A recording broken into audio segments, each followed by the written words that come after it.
Well, I am at TwitchCon here in the CA booth to talk about Total War Warhammer 2 Curse of the Vampire Coast, which is perhaps the longest title I've ever had read for anything. I'm joined by Dogbert right now.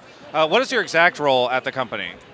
So my job is outreach manager at Total War, so I do a lot of our content creators and also helping other stuff behind the scenes, mixed with dev communications and the team as well. Yeah, because it seems like you do a lot of different things all over. You're here, I've seen you in videos before, you connect with people. Very good. So you guys are here talking about Curse of the Vampire Coast specifically, right? Yeah, exactly. So we're here. We've also got Total War Three Kingdoms, but we also have Curse of Vampire Coast, which is coming out very soon. We've been doing, we got some custom battles on the corner. People have been getting their hands on that, trying out the new faction, seeing how they play. We've also had Shuren come up and do a kind of mini version of a tournament we've been doing recently. And that's been great fun. We've had a lot of crowds, watching the battles flow, seeing all the crazy new units in there and how it flows.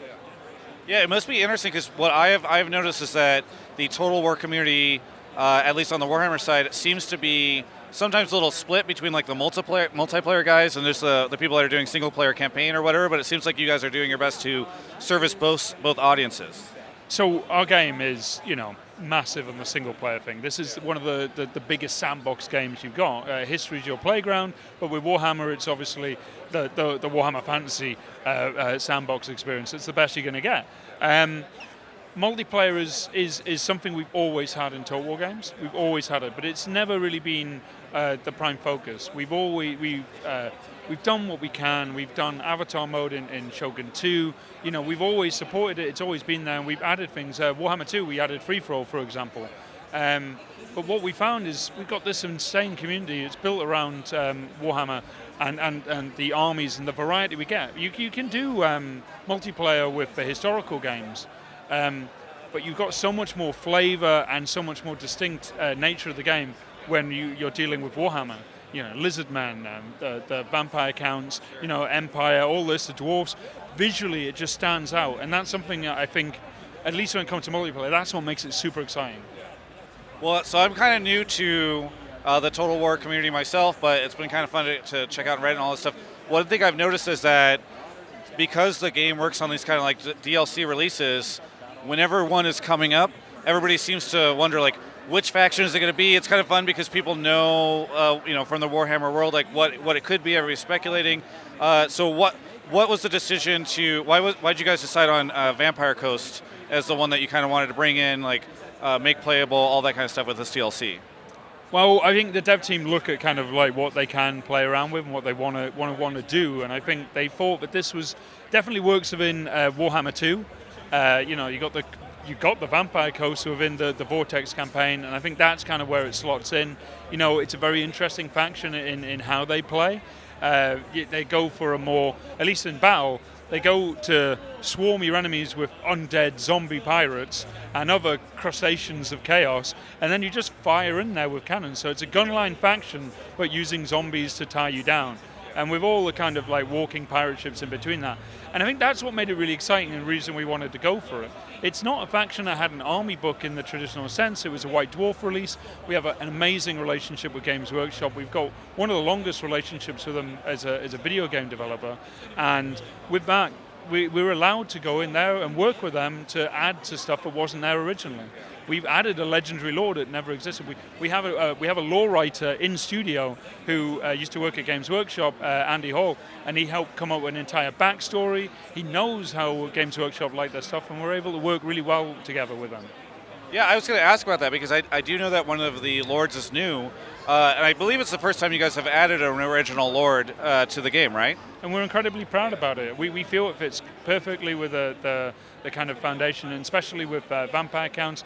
This is the thing. We got Vampire Coast, we've got Vampire Counts. Both VC. And both of which have had an update in when the DLC is released.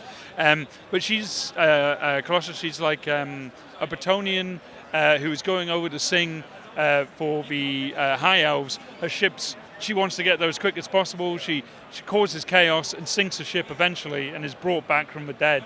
And it's brilliant. She can call Bretonnian cavalry into battle. It's honestly, it fits Warhammer to a T, and we work very closely with Games Workshop to be able to deliver it. What pushed the desire to have an original lore rather than an existing one? Was it like, hey, we can do something unique here and add to the lore? Was it a gameplay reason? Did you had like a space that needed to be filled? Like what inspired the decision to create something original? When you're looking at the roster that you want to build, I had a great chat with the devs for Rich Aldridge and the team, and they were saying that we wanted to put a good magic caster in there, and that's kind of where it all started. And it fits perfectly. And you've got Harkin, who's more of a sniper and kind of that. And you've got the I'm terrible with the names now. I'm going to just you've got the tank, you've got the caster, you've got the kind of like smaller, kind of faster character able to do some damage to the bigger character. So they all fit a niche. And then that's just in battle, and that's not even talking about what they do in campaign. So one of the things that I kind of picked up on was that there's some chatter here about Sartosa Free Pirates, I believe, in the past being like a Great Axe unit, a little bit different in this build. Is that something that we can expect to hit on the DLC, or is that in response to any like kind of community feedback? Like what should fans expect to see out of that unit based off of what is showing up here? Well, obviously we put them out originally when we had the roster reveal. We had a lot of feedback from the community. And we listen. We do work a lot on trying to make sure we hit the right notes of our DLC and our content overall. And it's something we looked at, and we're going to be showing a lot more of those in the future. But yes, we've looked into it, and the dev team's been working on it. One of the other conversation bits that I've noticed in the community is that there's a usual push to try to make it so that bug fix patches don't land alongside DLC, but can come out ahead of time. I don't know if this is something that you guys have thought about, or if there's like a specific reason why it seems to line up usually with DLC, but I don't know if you have any thoughts on that. It's a topic of discussion internally, but it's not something I have anything to really comment on. I don't really know. It's not the kind of thing I would have anything on. But it sounds like you're saying has that discussion does that take place internally, or is the company aware of it? Once again, yeah, we know what's being asked of us. It's not something that we don't see, but it's we'll see what happens. Sure. Also, kind of along those lines, what was really fun was I was traveling in Korea recently for Worlds, trying to keep along with all the conversation, and I heard that you personally let slip the Dogs of War, I believe, on stream. Is that a good way to put it?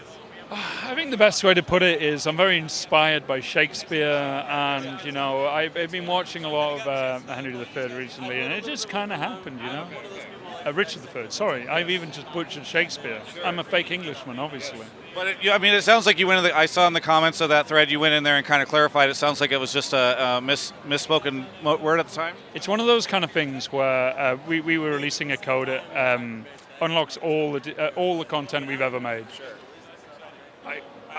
I'm a bit sarcastic, and I wanted to just throw in there that yes, you can also get Beasts of War, the very first DLC pack for Rome 2. Unfortunately, I said Dogs of War, and now I'll never forget it. I was on stream earlier before, and it's just like, what's he going to say next? What's he going to say? Like, honestly, I've been on doing camera-facing stuff at CA for 4 years now. It's the first time I did it, and I'm never going to hear the end of it. Well, especially when it's because I believe that was a live stream scenario, right? Whenever that occurred. So it's literally the beginning, day 2 of our ever chosen tournament. It was the best time to do it. Perfect. Well, passionate community that reacts so excitedly for that stuff. All right, so this hits. If you can remind me, I'm trying to remember the date that it lands on. This DLC. 8th of November. November, yeah. Yes. So it's just right around the corner. Very excited to check it out. What is next for Total War? Because I'm sure, well, on the Warhammer 2 side, I'm sure you can't talk to specific stuff, but is there more content planned? Always. We've got always more up our sleeves. It's going to be a very interesting time for a Total War fan.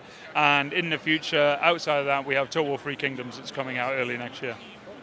And I don't normally do these interviews, but my interview style, I always ask at the end if there's anything you want to say to any of the fans that are out there, the people eagerly excited about the game and watching every day as the new updates come out and catching the streams and all that stuff here. Anything you would say to any of the Total War fans out there? Thank you guys for joining us for the Ever-Chosen stuff we did at the weekend where we had a load of multiplayer action. And yeah, always keep active on the forums, let us know what you think. And I can't wait to see what everyone thinks of Curse of the Vampire Coast when it comes out in 8th of November. Well, thank you so much for the interview. Looking forward to the DLC myself. I've already pre-ordered it. For everyone else, you can check out the rest of my coverage of all things TwitchCon right here on my YouTube channel. Hey, I don't know if you're watching this video because you are somebody who subs to me on my YouTube channel, or if it's because you just like Total War Warhammer 2 and you're like, who is this person? I've never ever seen them before. Who cares? I am a Total War streamer. That's right. No, actually, I'm a League of Legends interviewer, but I'm a terrible Total War Warhammer 2 streamer, and I do that sometimes. If you want to follow me on Twitch, you can do that in the description. If you watch my League stuff and you want to just check out what the game is, I stream it sometimes over there.